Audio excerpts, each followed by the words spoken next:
এটা আমার প্রত্যেক দিনের একটা বিরাট কাজ বলতে পারো।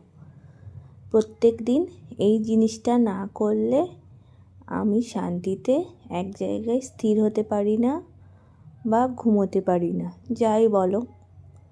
প্রত্যেক দিন যদি এটা না করতে পারি, আমার নিজেকে কীরকম অস্থির অস্থির লাগে।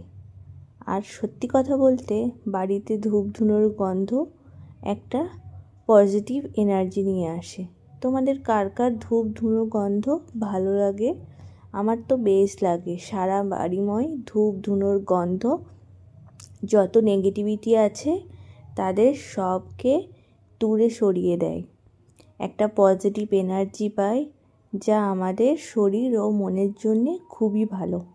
সারা বাড়িময় ধূপ ধুনোর গন্ধ মনকে আর শরীরকে একটা আলাদাই এনার্জি নিয়ে আসে।